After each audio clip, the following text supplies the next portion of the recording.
Rafael de Cózar, bienvenido a Literatura Andaluza en Red. Manuel Andújar fue un autor prolífico y diverso en su producción que escribió novelas, relatos, poesía, ensayo, teatro.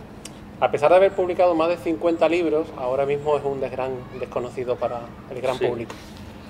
Sí, esto ocurre con muchos escritores, sobre todo porque ha habido un cambio importante en el mundo editorial, en el mundo de la tecnología.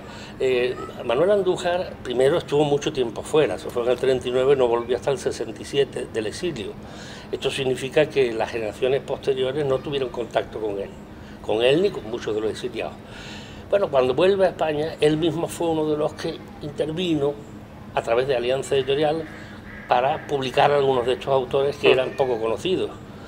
Su obra empieza a publicarse realmente entonces y a ser conocida entonces. Tuvo un primer momento, yo diría, de buena acogida, pero luego entra en toda esa cadena en la cual hoy el mundo editorial quiere gente muy joven, gente que tenga un estilo muy asequible, y él no lo tenía. Él era un heredero, digamos, de Galdós, de la novela realista del 19, pero desde luego con un barroquismo andaluz y un cuidado del estilo, era un preciosista del estilo, y es por lo tanto un autor difícil de leer. Hay autores que, curiosamente, siendo un autor realista, lo han vinculado, sin embargo, con la novela intelectual de Ortega, con el grupo de la generación del 27, la novela intelectual. Sí. ¿Cree que es fundamental reconocer su obra y difundirla de nuevo? Hombre, por supuesto. Lo que sí es verdad que a él en su última etapa se le reconoció, obtuvo algunos reconocimientos importantes tanto de la Junta de Andalucía como de su pueblo, de Jaén, de la provincia, porque era de la Carolina. Se llamaba Culebra de apellido. Sí, eso es una cosa que muy poca gente sabe, ¿no?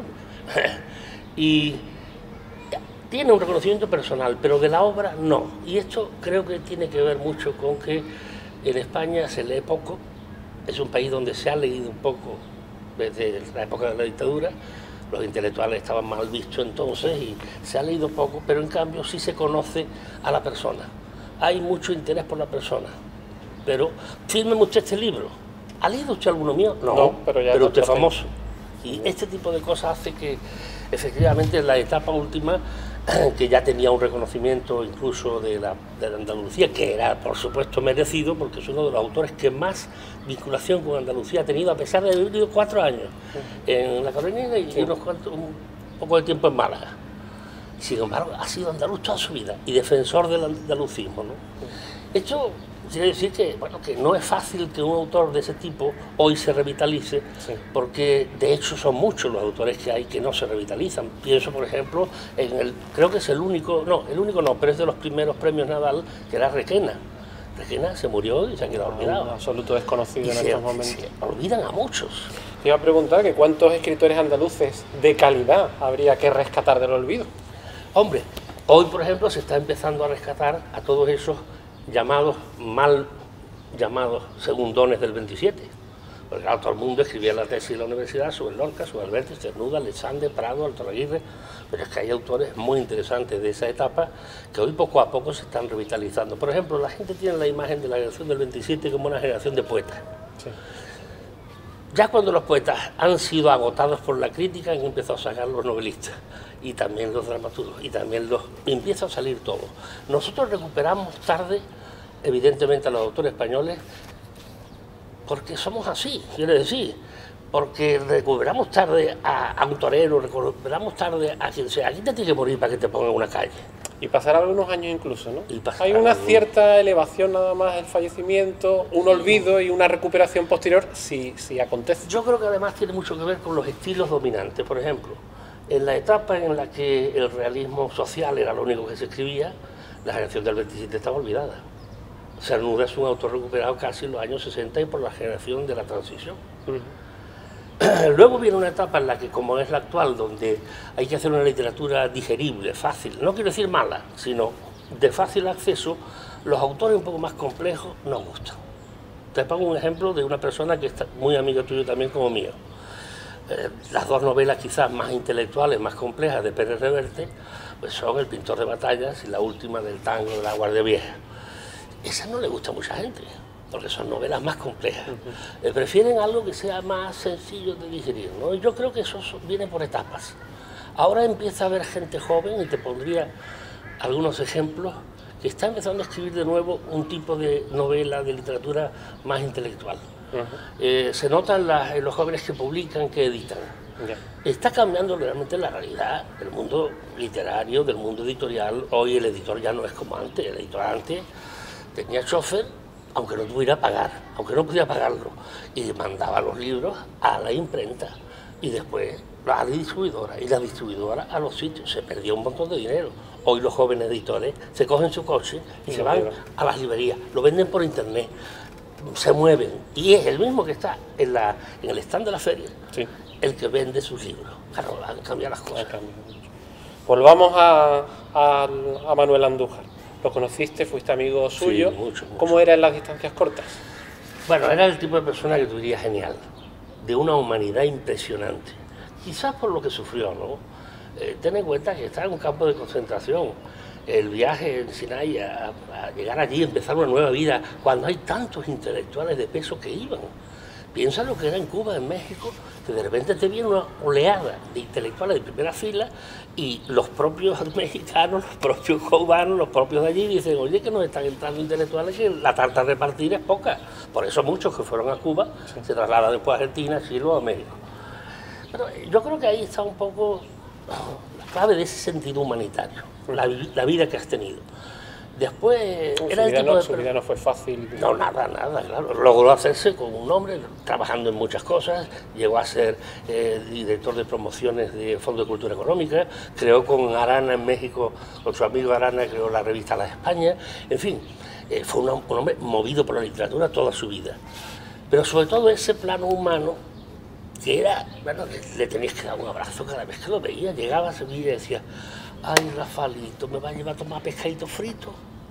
Y nos íbamos a sitios de Sevilla con Aranda, con la mujer, y para él era un disfrute, una cosa increíble. Le escribías una carta, te contestaba siempre. Es decir, ese tipo de persona que dice, ¿habrá matado alguna mosca algún día? ¿Habrá hecho alguna cosa mala? Porque no lo parece, ¿no? Y después te contaba muchas de esas anécdotas que normalmente no se suelen escribir, ¿no? Anécdotas de México, anécdotas con escritores que todos conocemos, que eran muy conocidos. ¿Nos recuerdas algunas, por favor? Bueno, hay muchas anécdotas. A mí me contaba, él y otros me han contado anécdotas que no se sabe. Por ejemplo, una anécdota que no le responde a él, pero sí de un amigo suyo, que era este poeta valenciano, ¿cómo se llamaba? Dios mío. Una memoria para los nombres. Bueno, este poeta era muy amigo de Cernuda y bueno, un articulista aquí sobre un poema que habla del sur. Decía, y hay la añoranza de Cernuda sobre su tierra. No, ese disco, eso lo hizo mediante un disco que se titulaba Al Sur y era de Brasil, de samba brasileña. Hizo un poema sobre esto, ¿no? Los mitos que se van creando, ¿no? Manolo ayudó a mucha gente allí, porque claro, él llegó entre los primeros, el barco Sinaya fue el primero que llegó de exiliado. Entonces él fue acogiendo mucha gente y le fue buscando trabajo y buscando cosas, porque él tuvo allí éxito. Solamente la revista Las Españas era una revista de mucho peso y recogía publicaciones de todos ellos que se pagaban. Entonces, empezaron digamos, a recuperar su vida, pero siempre con esa imagen de España. El exilio fue muy importante en su obra y pertenece a esa generación del exilio, ¿no? Hay una anécdota que esa sí tiene que ver con él directamente. Cuando él volvió me decía, ay, Rafael, un viejo republicano como yo, vuelve a España y su hija se quiere casar por la iglesia. Aquí la gente, los padres, te tienen que casar por la iglesia, te tienen que casar, o por lo menos por lo civil. Y yo, no, voy a juntar, a hacer lo que queráis. Y dice, no, se quiere casar por la iglesia. Y digo, claro, los contrastes entre padres e hijos, ¿no? De todas formas, era una persona de una liberalidad. Yo tenía mucho contacto con él, cada vez que venía a Sevilla me llamaba, pero además también en la Asociación de Escritores que está en la sede en Madrid. Él iba a todas las cosas. A pesar de ser ya un hombre muy mayor, jubilado obviamente de la editorial Alianza, sin embargo seguía implicado en ayudar, en meterse, un hombre de izquierda de toda la vida, un republicano convencido, ¿no? Y tú dices, ¿cómo es posible que una persona no esté cansada ya de luchar? Esa energía que él tenía, ya te digo, mayorcito, que se le veía que le costaba, yo le ayudaba a subir autobús cuando íbamos a un congreso. No sé, pero esas generaciones eran diferentes, ¿no? El sacrificio, sí, la lucha. Por supuesto. Bueno, hay otra, la generación siguiente, la de los 50, tiene el grave problema que me decía, por ejemplo, Caballero Unal, de que no hicieron la guerra, no fueron responsables ni de perderla ni de ganarla. Si la hubieran perdido, luchamos y perdimos. Si hubiéramos ganado, ganamos. El problema es que sufrieron todas las consecuencias sin haber participado, ¿no? Y yo no sé qué es peor, porque la sensación de ¿por qué no me fui? Yo me acuerdo con Gerardo Diego, que le pregunté directamente, ¿usted por qué no se fue? Siendo además una persona vinculada con los ultraístas, que la vanguardia siempre perteneció a la izquierda. ¿Cómo que usted no se fue? Y me dice, por un piano. Esto no se lo contaba a nadie, Rafael. Por un piano. Digo, ¿cómo? Si yo era profesor de instituto y conseguí dinero para comprarme un piano, y vine la guerra civil. Y yo dije, yo no me dejo aquí el piano. No me pasó nada, aunque estuve siempre más observado, pero no me pasó nada. Otros no se fueron, y ahí está Lorca, y cayó. Otros se fueron y no hubiera sido... Juan Gil Albert era el poeta que te contaba antes. No hubiera pasado nada si se quedan. Y otros se equivocaron. Miguel Hernández tenía que haber ido, ¿no? O sea que todos estos casos yo creo que son casos difíciles de entender por circunstancias, porque a veces son las circunstancias elementales las que hacen una cosa a otra, pero lo que no cabe duda es que en el plano humano que pregunta, este hombre era un tío genial y ha sido olvidado, como muchos otros de ese periodo. Bueno, yo te diría nombres que dices tú, y Arana mismo, sí, compañero de la revista. Compañero de la revista está olvidado, y muchos otros. Pero no tuvieron la vinculación, incluso al volver, de meterse en el mundillo literario, de avanzar, ¿no? Al haber trabajado aquí en España en Alianza y en México en Fondo de Cultura Económica, ¿a un escritor le beneficia que su trabajo esté relacionado directamente con la literatura o le puede perjudicar? No, yo creo que no. De hecho, muchos, por ejemplo, Quiñones, tú lo sabes muy bien, hacía correcciones de pruebas de imprenta. La vinculación con una editorial a veces, hombre, sí te impide que esa misma editorial te publique, pero estás en contacto con otros. Siempre recuerdo lo que decía Juan Madrid, que estaba de conserje en la editorial donde Fernando entraba. Fernando entraba a hacer correcciones de pruebas, en fin, lo que fuera. Y decía, que me gustaría a mí ser como él. Eso me lo contó Juan Madrid. Sé como estos escritores, ¿no? Hoy lo es, hoy no es escritor muy conocido, pero lo es, ¿no? Pero el olvido yo creo que es una cosa muy típica nuestra. Son las generaciones siguientes las que empiezan a recuperar el pasado. Y a veces el mundillo universitario es el que contribuye. Porque dice, tú ya voy a hacer otra tesis sobre Góngora, no, ya hay muchas. Voy a coger este autor que era ahí, que tuvo importancia y van saliendo, ¿no? Y yo creo que ese es el camino que tiene que tener la universidad, ¿no? Efectivamente. Su gran éxito de Manuel Andújar fue la trilogía Vísperas. Exacto. Sí. Que trata sobre la injusticia del mundo rural, ¿no? Y sí, el caciquismo de los señoritos y demás. ¿Qué nos puede decir de esta trilogía que fue llevada al cine? Y por eso quizás es más conocida. Bueno, a la televisión, a una serie de televisión. La primera novela se sitúa en el mundo de los caciques, en la zona de Castilla-La Mancha. Toda la serie está centrada en los momentos antes de la guerra. E incluso yo recuerdo que él, en el 39, escribía artículos en las revistas de Barcelona para indicar que algo venía, como anunciando lo que iba a venir, ¿no?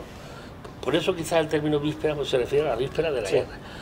La segunda novela se centra en el mundo de las minas, y la tercera en el mar. El vencido, del 49. Todo esto era siempre esa preocupación humanista, esa preocupación por la problemática social. Él hacía novela social, pero muy distinta de la novela social de los años 40-50, que es una novela más simple, más sencilla. Él hace una novela social complicada, al modo en que lo hacían Díaz Arconada, por ejemplo, y otros novelistas de antes de la guerra, que hacían novelas muy fuertes. Era lo que se llamó novela obrerista o de avanzada. Y que sin embargo se olvidaron por completo en la posguerra, cosa rara, porque dice, hombre, si en los años 40, 50 lo que predomina es la novela social, es lógico que estos novelistas previos, Arconada, Carranque de Ríos, etcétera, fueran reconocidos, sin embargo no, se lo han olvidado. Quizás por eso, porque además de novela comprometida política y socialmente, son novelas literariamente muy bien elaboradas. Quizás esta es un poco la clave, ¿no? La víspera, o sea, la serie esta recoge todos esos momentos con el problema caciquil, el problema de los caciques, el problema del mundo de las minas, el problema de los barcos, como diciendo, todo esto es algo que va a pasar. Fíjate que la primera novela suya es Saint-Cyprien Plage, San Ciprián, campo de ¿Es concentración. su experiencia del campo de Desde concentración? el año 45, o sea, poco después de haber salido. Y aquí recoge todo eso. Y en cambio, en la segunda trilogía se centra ya Historias de una historia, es toda sobre la guerra civil, durante la guerra civil, ¿no? Que él la vivió, obviamente la vivió como periodista sobre todo, porque él estuvo, bueno, primero en Barcelona, luego, porque él se fue a Barcelona por una oposición que hizo. Entonces empezó la guerra y claro, le cogió allí y se puso, ya se metió directamente, estaba muy vinculado con el Partido Socialista de la Universidad de Cataluña y se fue a Lérida y de Lérida lo llamaron a Barcelona otra vez y ya en el 39 o sales de aquí o te van a coger, claro, como le pasó a todos. Mira, la mujer de Sender la mataron por ser mujer de Sender, no por nada. El Sender era un personaje, vamos, si lo cogen, lo cortan a trocitos. Y él se fue al campo bueno, lo metieron en el campo de concentración, yo creo que desde enero hasta junio del año 39, que luego sale en esa primera expedición. Pero ese campo de concentración yo lo he palpado. Yo te iba a preguntar ahora, esa anécdota de que el campo... Yo sin saberlo, conociéndolo a él sin saberlo, estuve en un campo de concentración, tenía allí una novia, un campo de concentración, estuve en un camping que se llama San Ciprián Plage, sin saber esto. Y pregunté, y digo, oye, ¿esto tiene que ver con el campo de concentración? Y dice, es el mismo, ahí estaban las barracas, ahí estaba todo exactamente igual. Entonces a mí me interesó ya este tema, y hablé mucho con él, de lo que significaba el exilio. Él dice, claro, la gente ha pensado solo en los 20, 30 escritores famosos, pero ¿y los arquitectos, médicos, abogados, ingenieros, La peritos? segunda, la tercera, la cuarta fila, ¿no? Maestros, que España se quedó sin maestros. Eran los intelectuales, en los pueblos, el maestro el primero que iba por él. Dice, claro, él decía, pensamos solo en los grandes nombres, pero España se queda sin un 80% de la intelectualidad que había en la República. No es por cuestión solo ideológica, es que el ingeniero que dice, hombre, que yo apoyo a la República, me tengo que largar, aunque no le fueran a hacer nada. Sí, sí. Médicos, por ejemplo. Hay un escritor cubano que ha sacado un libro bastante grueso, publicado en España, sobre el exilio español en México, en Cuba, perdón. ¿Ahora? Hace unos años salió el libro y salió aquí, publicado aquí. En Cuba no lo hubieran dejado. Y no ves tú la cantidad de te dice ahí de médicos, ingenieros, abogados, maestros, profesores de universidad. Prácticamente la universidad se quedó vacía. Pero además con grandes nombres como Américo Castro, etcétera, todos los grandes se fueron. ¿Qué ocurre? ¿Qué deja ahí en un país como este? Entonces, en esa narración ya me fui metiendo más y conocí a otros personajes. Hay un personaje que se llama, que era sevillano, se llamaba Manuel Pena. Bueno, Pena no era su apellido, pero él se puso Manuel Pena. Y este murió en los años 80. Siempre vivió allí. Pero como él fue de los que se metió a fondo y además era carpintero, era cerrajero, era un poco de todo, cuenta en unas pequeñas memorias que ha publicado Jacques Sorel, el profesor especialista en los españoles en Francia, ha publicado las memorias de él. Y lo que cuando te metes en eso, lo que era la dureza, muchos de esos campos de concentración eran centros pues prácticamente de traslado hacia Alemania. Manuel Pena cuenta lo de los españoles que entraban intentando convencer a la gente que volviera, que ya no estaba la situación, que les iban a perdonar, que todo estaba muy bien. Imagínate, el pobrecito que volvía ya sabía lo que le esperaba, o no lo sabía y por eso volvía. La propia Francia, tomada por los alemanes, hizo mucho para cargarse a mucha de esta gente. Hay una anécdota que cuenta que a mí me pone los pelos de punta. Dice que que todo esto lo ha vivido él, no lo ha escrito, bueno, no lo ha escrito, pero de otro modo, cuenta que había un barracón que era de la Brigada Internacional. Sí. Y a él lo destinaron para arreglar los barracones. Y les dice, ¿vosotros qué hacéis aquí? Si sois extranjeros. Y le dijo el comandante, un alemán, no, perdón, un inglés, dice, mientras haya un solo soldado español aquí, en un campo de concentración, las brigadas internacionales nos quedamos con ellos. Fíjate tú ese sentido que ellos realmente no eran españoles, podían irse. Sí, sí. Y sin embargo, se quedaron allí. Este mundillo del exilio es un mundo que quizás conocemos muy poco. Hay pocos trabajos, bueno, hay algunos de Amorós, etcétera, extensos, pero que no entran en el detalle. Yo creo que tiene que venir la segunda fase, cuando se escriben las novelas sobre eso que los historiadores han dejado escrito, ¿no? ¿Crees que en sus cuentos, como ha escrito Ángel Basanta, ¿Son un documento histórico literario de primer orden en la España del siglo XX? Por supuesto, él valoraba muchísimo el relato corto. Yo se lo comenté una vez, yo hice una antología de relatos de autores que van pues, prácticamente desde Ayala, Andújar, en fin, de la generación del siglo XX, y se llamaba Narradores Andaluces, con un prólogo extenso y con una encuesta a cada uno y con después una pequeña antología. Él me felicitó, me dijo, Rafaelito, el prólogo que ha hecho es magnífico, por el tema de si hay esa esencia de lo andaluz. Y sobre todo porque yo defiendo lo mismo que él, que el relato es el género más difícil que hay. El relato tiene la dificultad del poema, es decir, de que en pocas palabras te tiene que impresionar, porque es corto, si no, no es relato, pero al mismo tiempo tienes que contar una historia. Entonces, la medida en que la historia, el tiempo de la historia, del argumento y el tiempo de desarrollo se conjuguen, es muy difícil. ¿Cuántas novelas recordamos? ¿Cuántos cuentos recordamos? Muchos. Leemos muchos cuentos y después recordamos... Es un mercado que también está un tanto en auge últimamente en España. Sí, hombre, últimamente está muy bien. Estaba muy olvidado. Aún así, no está todavía en su punto. Ha empezado el microrelato. Cuando lógicamente tú dices, bueno, hoy que no tenemos tiempo para casi nada, ¿no sería más lógico antologías de cuentos como hace un hotel que te entrega una serie de cuentos para por la noche? Los autobuses, por ejemplo. Yo esa idea la propuse enseguida, la idea de hacer unos cuentos para la gente que vaya al autobús y pueda tener esas pequeñas historias. Yo creo que efectivamente es un género que necesita una revalorización, porque es típico de nuestro tiempo. La brevedad, la concisión, y quizás también que sean cuentos que tengan, digamos, algo interesante que decir, porque hay muchos cuentos que realmente no cuentan nada. No es un cuento el que yo me ponga a contar lo que he hecho en una noche. Mi reflexión en una noche, eso no es un cuento. Eso es un poema en prosa, eso es una reflexión. Yo creo que los géneros es lo que tenemos confundidos. La novela es un género que admite todo, ¿no? O es una conjunción de géneros. Porque una novela que es puro diálogo está más cerca del teatro. Una novela que es un monólogo está más cerca de la poesía.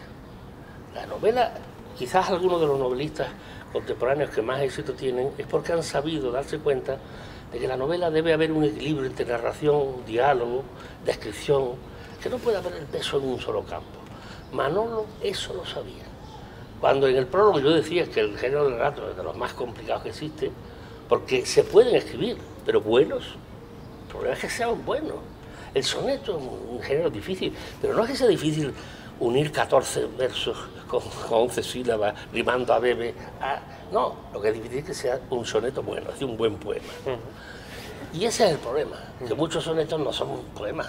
Solo un soneto cumple, muchos cuentos no son cuentos, aunque cumplan la extensión, ¿no? Un gran autor que yo no he encontrado en toda Latinoamérica nadie que me lo discuta, de los mejores de la narrativa latinoamericana, es Juan Rulfo. Y tiene dos relatos extensos, pero dos relatos. Pero eso lo ha dicho todo, Caballero. No, Borges no escribió ninguna novela. No. Y sin embargo, todo. García Márquez lo ha dicho, que era el mejor.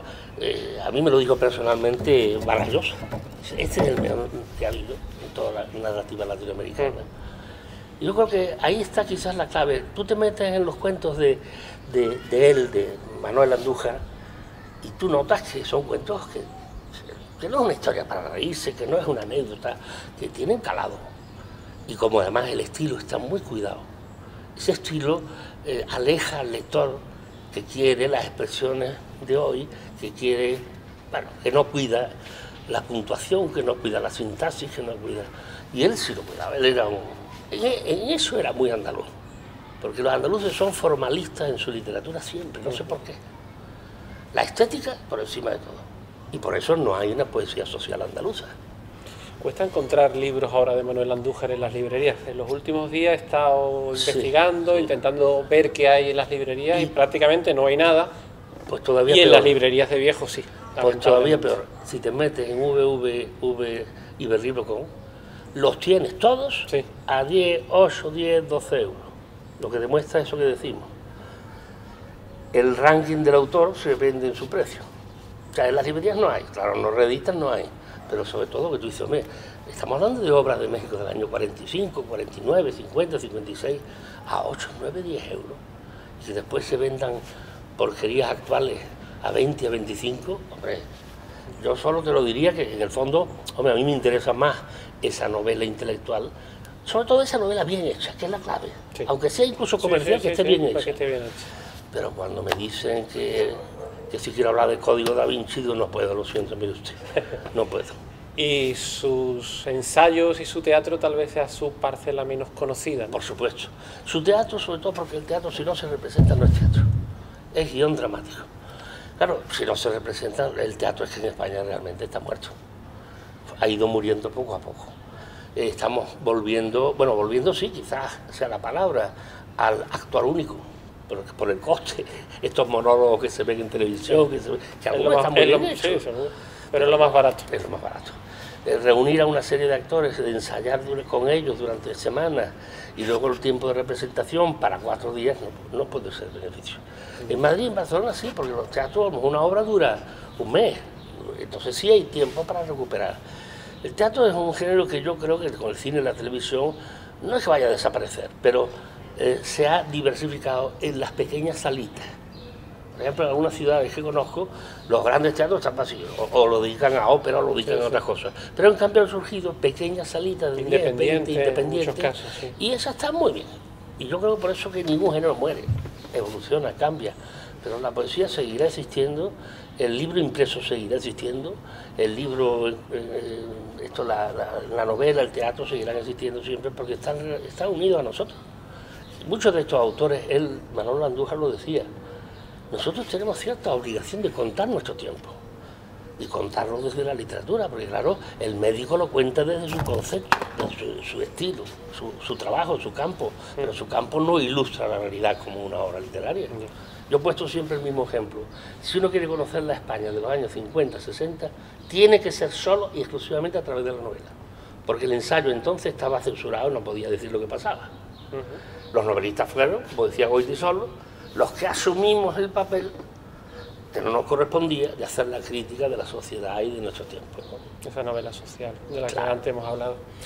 Y una última pregunta, ahora que estamos en 2013 y es el centenario de su nacimiento, sí, señor. ¿Por qué debemos leer hoy a Manuel Andújar? Yo creo que lo has ido respondiendo a lo largo de nuestra entrevista. Sí, yo creo que a Manuel Andújar, si se empieza... A mí me gustaría que, por ejemplo, todos los libros que aparecen en la librería de viejos se vendieran, porque entonces los editores dirían, hombre, aquí hay opciones, hay mercado. Aquí hay mercado. Yo creo que el que empiece a leer algo, sobre todo si cogen esas trilogías, el tema de la guerra ahora mismo a la gente joven no le interesa, ha habido mucho, pero posiblemente a sus hijos, que ya les cogen muy lejos, sí les interesa. Yo creo que hoy empieza a haber una generación que empieza a escribir, por ejemplo, de la guerra civil muy bien sin haberla vivido. El caso de Eslava Galán con La mula. Son los primeros escritores que hablan de la guerra civil con desapasionamiento, porque no han tenido el peso encima. Todavía los que de la generación del 50 han vivido la posguerra más dura. Entonces, aunque no vivieran los tiros, estaban viviendo una situación que en el fondo sabían que era de la guerra. Como consecuencia. Cuando Andújar vuelve a España, a mí me dijo, yo lo conocí creo que en el 71, llegó en el 67, a mí me dijo, yo he estado toda la vida viviendo una España que no existía, que no existe. Me encuentro en una España que no tiene nada que ver. Hemos escrito todo sobre el tema, y es verdad, me puse a buscar los escritores del exilio, y todos han escrito siempre sobre España, como una obsesión. Es decir, tú estás viviendo en México, ¿por qué no escribes sobre México? El caso de Sender es especial.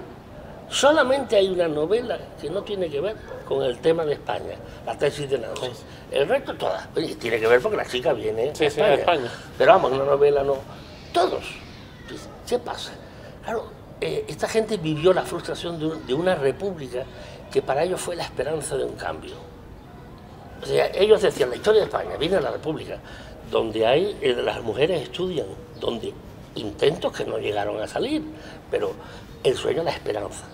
Viene la guerra y se acabó el sueño de una nueva España. Entonces volvemos al pasado, volvemos a la historia del 19 con multitud de levantamientos, de cambios de régimen. Vivieron de la nostalgia todo su tiempo. Y cuando vuelven, algunos de ellos se quedaron impresionados y no comprendían qué pasaba. La gente iba por la calle normal, son ellos los que no habían estado normal. Y fíjate, nosotros a ellos no podíamos leerlo, pero ellos sí podían leer lo nuestro, lo que se hacía aquí. Porque claro, muchos autores pues salían fuera, nosotros no, porque no se editaban. Fíjate, tuvo Sender, el más importante de todos, Sí. y poquitas cosas entraban de él. Y cuando entraron ya con Franco muerto y con la censura, ¿no? Dices tú, son dos Españas. Realmente el exilio significa la primera vez que hay dos Españas totalmente separadas, pero que hacen una literatura española, la de fuera y la de dentro. Y con experiencias personales que si te metes poco a poco en las anécdotas, lo que esta gente vivió, sufrió, vete a un país distinto, voluntariamente no, obligado. Porque tema Suspiros de España fue tan importante, ¿no? La nostalgia de España y de Andalucía, en el caso de él, era total. Él cada vez que entraba en Andalucía, viviendo en Madrid, murió en el Escorial, viviendo en Madrid, es que se le saltaban las lágrimas. Decía, es que tú no sabes lo que vive aquí.